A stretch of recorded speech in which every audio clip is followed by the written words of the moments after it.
Welcome, everybody. This is our first in the series with the Clean Energy Association of New Mexico's webinar sessions. My name is Janet Sheriff, and I am one of the directors of the Clean Energy Association. Joining me today is Mark Pelizza. Mark is also a director of the association. Welcome, Mark. Thank you, Janet. Well, maybe before we get into introducing you a little bit, let's just mention that the Clean Energy Association is an industry group that's focus is on providing education and awareness about the in-situ recovery process and its role in the nuclear energy industry in the state of New Mexico in the United States.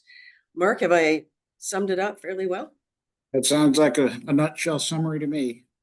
So I think it's good. Maybe we just start explain a little bit of our background, how we started this. I don't know if you want to. You were a driving force, but behind the formation of this group.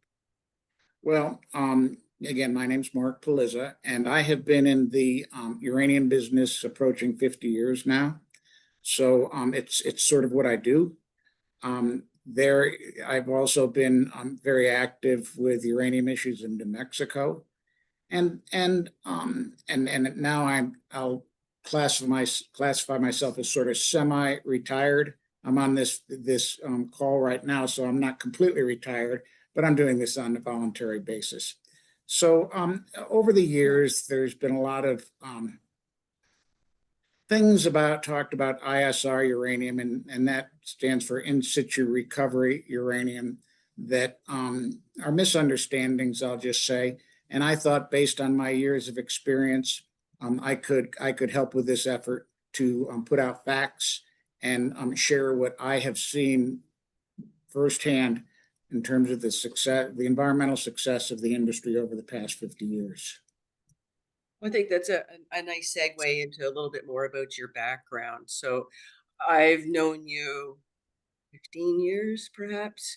A long time. Yeah, I met you through my husband. He's known you a lot longer than that, but maybe a little bit more on your background, both in Texas, Wyoming, and New Mexico.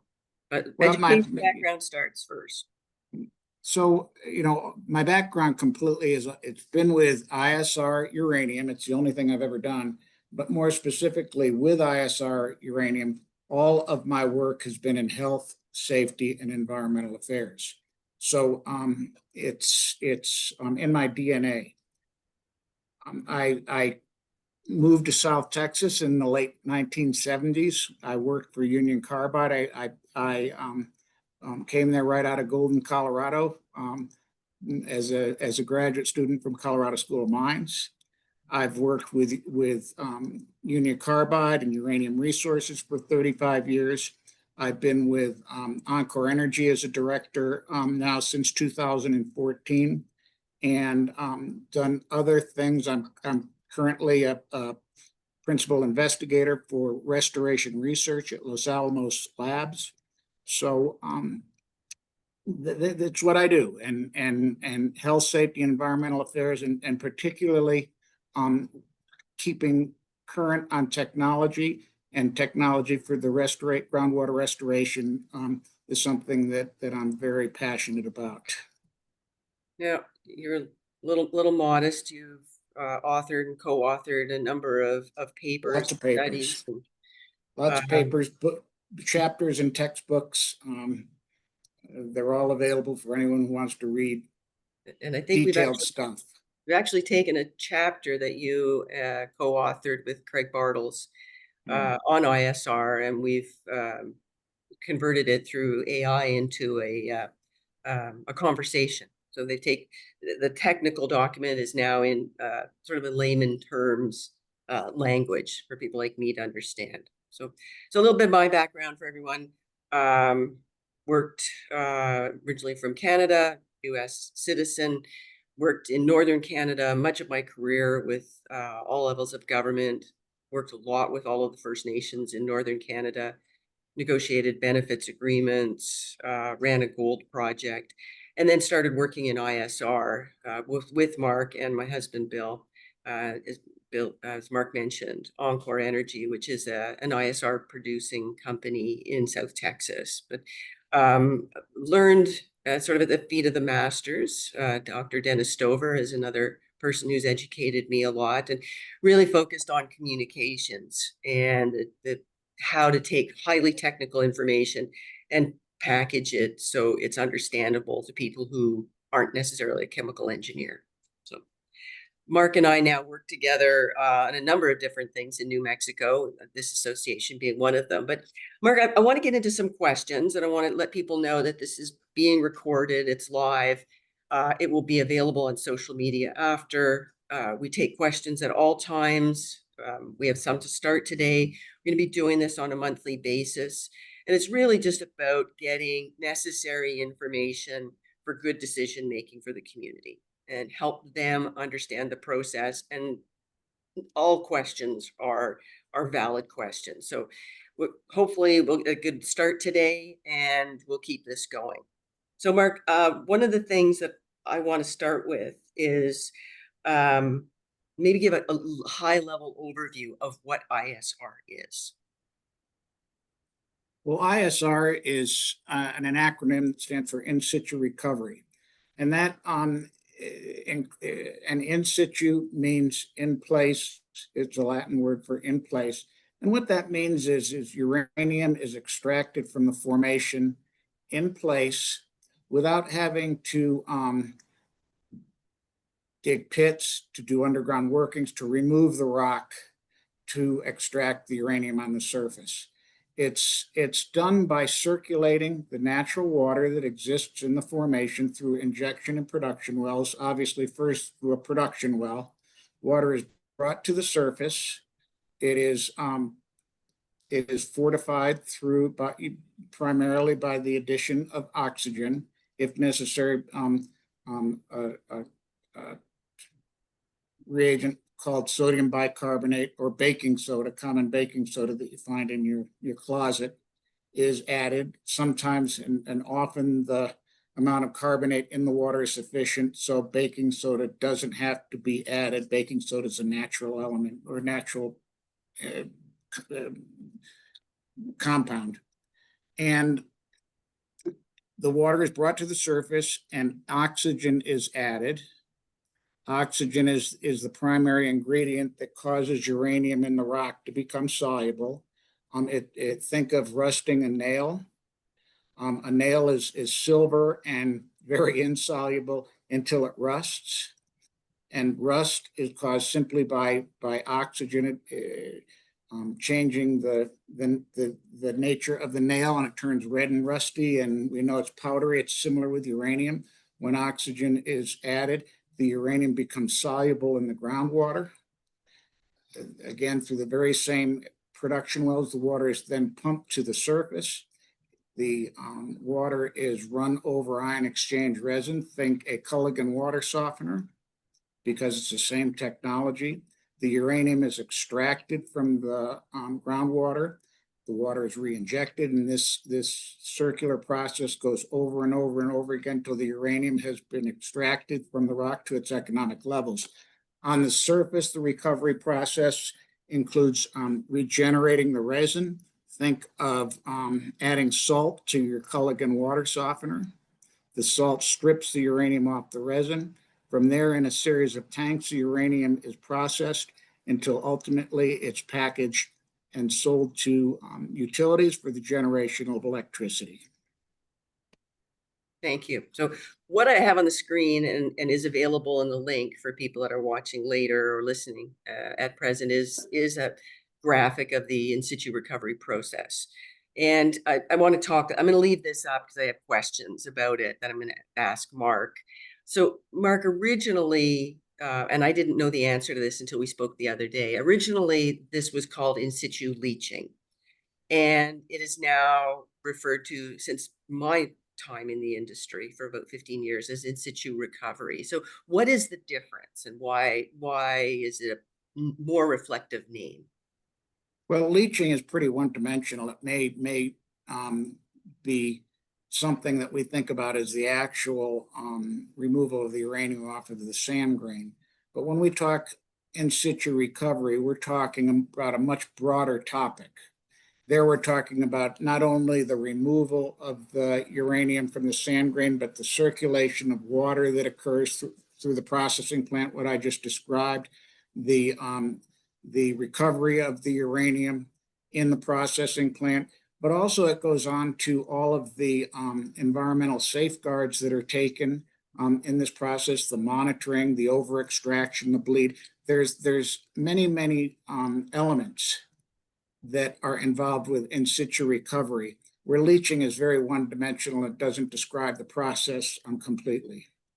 Okay, so leaching describes sort of the initial steps, but recovery is everything and also includes the reclamation process as well. And that is correct.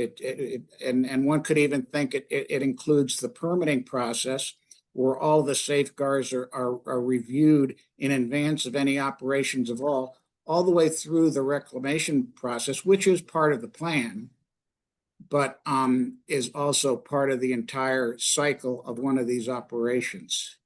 Okay. So on the graphic, and we'll walk through it. I'm going to start asking questions, and because you mentioned the monitoring wells. So the ISR process works within a well field that's identified, and we'll get into how an aquifer is deemed to be contaminated, and part of the process. But you mentioned monitoring and monitor wells. So can you explain what that is? Well, ISR occurs and just you could think of it as a layer cake type of aquifer. And the strata goes on for distances. The region. The ISR operation is conducted in the mineralized portion of that strata, which is a very small portion of the overall aquifer, and it's mineralized. And it may seem common sense, but we wouldn't be producing uranium out of a portion of an aquifer that's mineralized unless there is uranium there. And these portions generally are very small. Take, for example, the Westwater Aquifer in the Four Corners area. It may be in Utah, Colorado, Arizona, and New Mexico, 100,000 square miles in area. Well, that's maybe multiply that by 640 acres per square mile, and it's a huge area. We're operating in perhaps 40 or 50 acres, which is a very small fraction of a regional aquifer. That said, it's necessary to assure that you operate only in the mineralized portion. We don't want, for environmental reasons, leach solution needs to be contained. For economic reasons, leach solution needs to be contained. An operator does not want to have their oxygenated water, which costs money to oxygenate, to go anywhere except where the uranium is. So what a company does, or an operator does, is they place monitor wells completely around the very small portion of the aquifer that is being dealt with. And monitor wells encircle it. They're generally several hundred feet apart. Again, every regulatory jurisdiction requires different spacing on monitor wells. Before operations begin, pump tests are done to assure that the monitor wells are functioning properly. So the entire area is encircled by monitor wells. Moreover, if there are freshwater sands above or below the mineralized portion of the aquifer, and again, think of a layer cake. This is very common. As a matter of fact, it would be unusual not to have sands above and below the mineralized portion.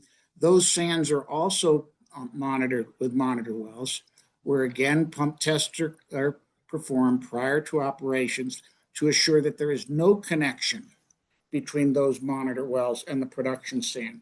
So effectively, the overlying and underlying clays seal in the area that's being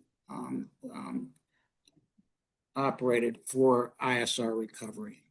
So it's a very thorough, very tightly regulated monitoring program.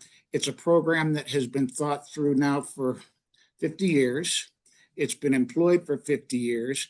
It's very, very similar no matter what jurisdiction or what regulatory jurisdiction is overseeing the ISR, whether it be the states of Texas or the state of Wyoming or the state of Nebraska, whether it's being regulated by state regulatory agencies or whether it's being regulated by the Nuclear Regulatory Commission. The monitoring is very similar.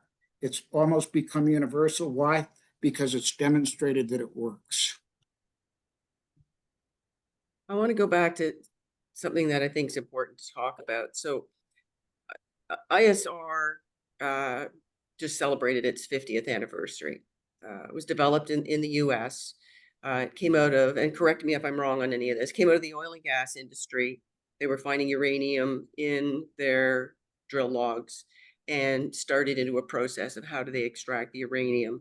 And something that first commercially operated, fully licensed project was 50 years ago in South Texas, but also there were a series of pilot projects as well. This is correct? That is correct. That is correct. But the very first projects may have started as pilot projects in South Texas, but the one that comes to mind is it was called the Clay West Project in South Texas that was around 1975, if I remember right. Okay. I have a lot of questions, but I want to kind of go right into one because we're getting questions out of the community and we're taking all questions. And the one is that keeps coming up, and I know you know a lot about this, is that there has never been a fully restored ISR project anywhere. Well, that's not the case. I've overseen many projects personally that have gone through the restoration process and the restoration has been approved. It's fair to say that on a numeric basis, the water quality in a restored area is not exactly the same as the water quality was prior to mining. But that's evaluated by regulatory agencies to see if the restoration was safe and sufficient. They look at a number of factors in determining whether restoration was safe and sufficient, including the previous water quality that existed in the mine area. And it should be noted that because uranium is present, these portions of the aquifer are mineralized before operations begin. The water is subject to the mineralization that you would expect with natural uranium. What does that mean? That water has trace elements of uranium in it naturally, but uranium by definition is a radioactive material. It decays into other stuff with time. Other stuff includes radium. It includes radon, and it includes gross alpha and gross beta radiation. And all of these parameters are well above what anybody would want to consume prior to mining begins. And that's why every ISR operation in the United States, before operations can even begin, an evaluation has to be done of the pre-mining water quality by the state, but also by the Federal Environmental and Protection Agency. And what has to be found is the water in its current state, nor in the future can ever be used for an underground source of drinking water. So, and that's permanent. And even though the uranium will be extracted during ISR, the water will stay radioactive for hundreds of thousands of years. So the water's no good. It's toxic. So when a regulator approves groundwater restoration, they will also consider they'll consider where the restoration results have ended, and the numbers are very, very close to pre-mining quality. But then they will also look at what will be required to continue doing restoration and attempting to get down to some exact number that existed before mining. And in doing so, that will continue to consume water from outside the mine area, because groundwater restoration is the most consumptive part of the ISR process. And the analysis goes to, is it worthwhile continuing this restoration process essentially to finer and finer granularity, when at the same time we're consuming a very valuable freshwater resource that's being drawn in. And by drawing it in, it commingles with the water that's in the mine area, and you're causing a freshwater resource to be degraded. So, okay. Again, I think the short answer is many, many projects have had groundwater restoration approved. I've overseen many of them, and that includes the states of Wyoming and the states of Texas and perhaps others. So, high level summary for my benefit. The aquifer is deemed contaminated by the government before the project can be started, and it is contaminated after. All of Yes.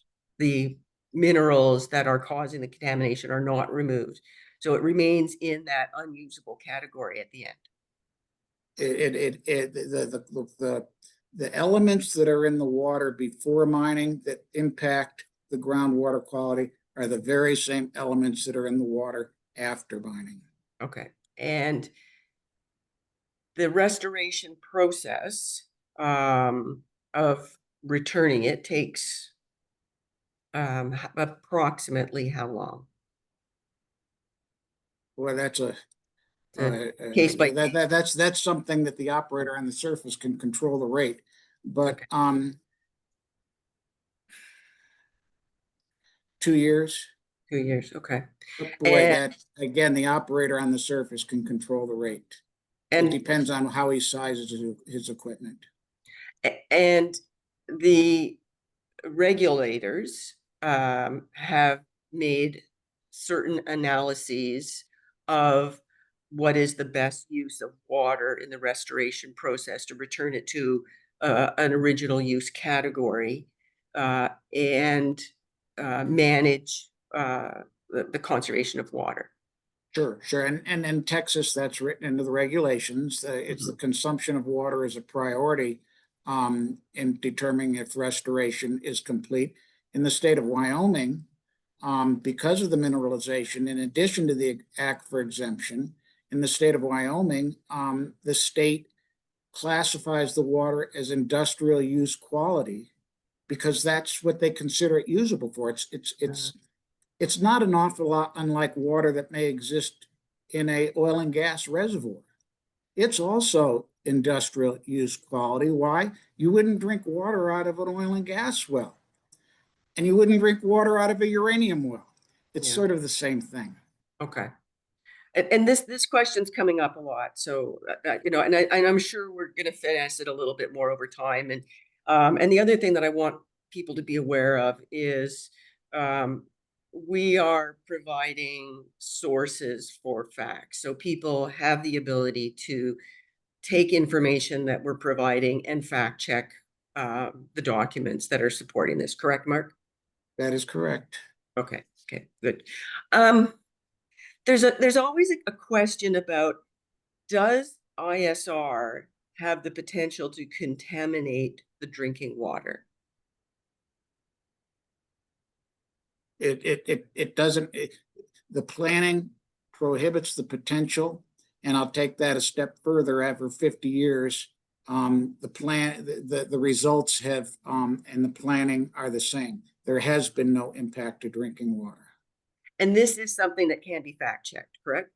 Yes, there's several regulatory agencies that this question has been asked. It's not the first time I've heard it, and it's certainly not the first time regulatory agencies have heard it. And they've looked into it hard, and both the NRC and in Texas, TCEQ has found that no drinking water source has ever been impacted.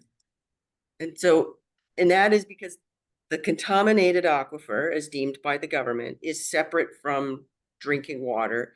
And the way that the installation of the process is that it does not, that the two don't cross mingle.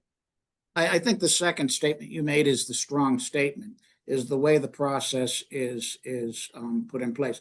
There's the monitoring that I spoke of a second ago, but ISR operates by extracting more water than is injected. So I guess an analogy we could think of is your bathroom tub. When one extracts more water than they inject, you create what's called a sink, a hydrologic sink. Water flows in toward the area of negative pressure. When you pull the cork on your bathroom tub, where does the water go? Well, it goes down the drain. How many people have pulled their bathroom tub and had the water flow over the edges? Well, no one. And that, along with the monitoring, and the sink can be measured in the monitor wells as well as water quality, and it is measured. The two of those absolutely have guaranteed over the past 50 years that water outside the small area that's being operated for ISR has never been impacted. Okay. And one of the things I wanted to note to people is we're trying to keep this to about 30 minutes. We're pushing up towards the end just so we can keep it manageable and keep the topics flowing. So what happens? You've got an ISR project, you've got monitoring wells around it, top and bottom, all surrounding it. What happens if, say, something starts to move towards the monitoring wells and there's a trigger? I know I've learned that chlorine, for example, travels faster than uranium. So there's a trigger that stops it. But what happens? Well, and chloride, actually, it's chloride. The technical guy here will correct you, but chloride is a very fast moving element, and compared to uranium, arguably, uranium isn't even a very good measure in monitor wells, because the truth is uranium just does not travel very far in water. It can't, but chloride does, and it can trigger a notice in a monitor well, and it has happened. There are very strict regulatory criteria, depending again on the jurisdiction that's doing the regulation, where a notice is required, that in the area that the well field has to be adjusted by additional extraction to pull that water back until that, and I'll just say chloride is no longer present in the monitor well.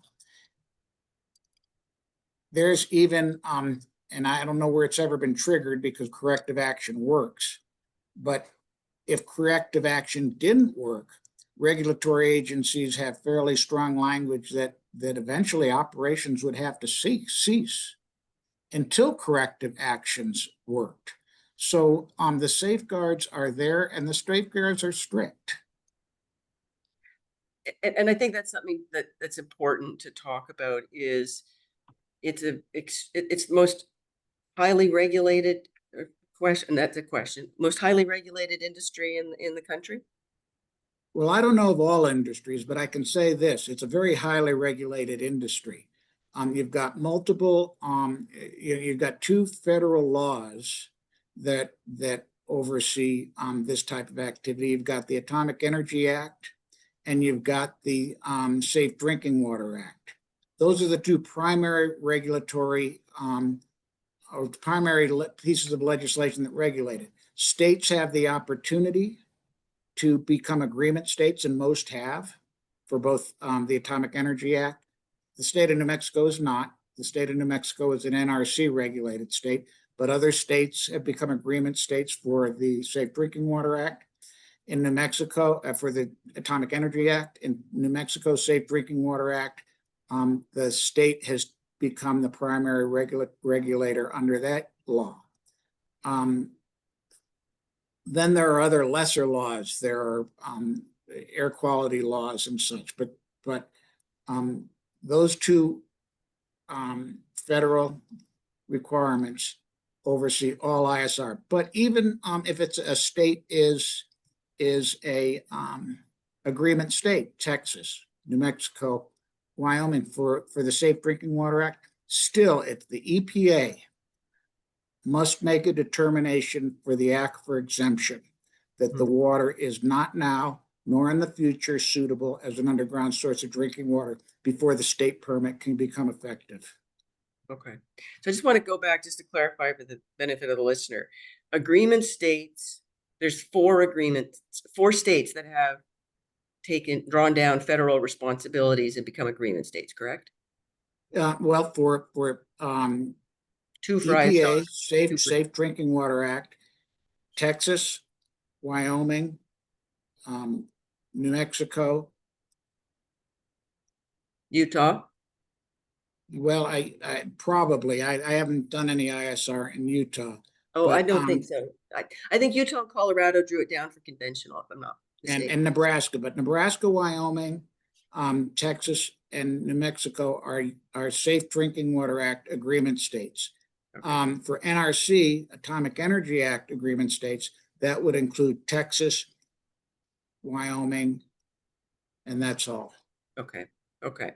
So highly regulated, also for worker safety, highly regulated industry. Worker safety is OSHA. Correct? Worker safety, as I said, there's many other regulations. Worker safety is the occupation, OSHA. Any transportation is regulated by DOT, Department of Transportation. If there are other Clean Air Act, again, these are closed. These are not. There's not air emissions associated with ISR as we've just described. It's a closed loop system. But if there were, and there could be a design that would require Clean Air Act regulation. So, but the main two are Atomic Energy Act and Safe Drinking Water Act. And you said OSHA, so for the benefit, OSHA is the Occupational Health and Safety Act, and that administration, yes, that oversees ISR for worker safety. That is worker safety. If it's an injury, that's the reporting agency, and not the mine safety, because it's not. No, ISR is considered a process, so it is not considered mining per se. Okay. So it's considered a process, a recovery process, and therefore OSHA regulates ISR. Okay. And I know we're going over time, but I really want to go somewhere to end this, and I'm not even getting to half the questions that I wanted to ask you today. But talk to me about bonding, because I think it's important that people understand how the companies are bonded to ensure that reclamation happens. Yeah, bonding is the centerpiece of modern regulation. Prior to 1968, that was the National Environmental Policy Act. There were no environmental regulations to speak of, not only for uranium production, but many other industries. Fast forward now with multiple agencies. Financial assurance bonding is required to assure that, and I'll just say one other thing. Many of the legacy sites that exist today would not be legacy sites under current bonding regulations, because the financial assurance would have been set aside to do the cleanup. And fast forward, as a society, we learned. In cars, we learned that we had to have seatbelts and airbags. And in a lot of recovery industries, we learned that bonding was important. So before an operation is allowed to begin, financial surety amounts need to be established. And then the financial assurance, whether it's bonding or whether it's letters of credit or however the regulations require and the company decides to use, the dollars have to be put in place to cover restoration at the end of the project before the project even begins. Bonding is a good word to use. Financial assurance is probably a better word to use because there are many forms of financial assurance. But the bottom line is the dollars have to be there at the end of the project. And just kind of to sum up that, a big part of the change was with the establishment of the EPA, correct? Yes, well, EPA, NRC, and just modern regulations. 1968 was the National Environmental Policy Act.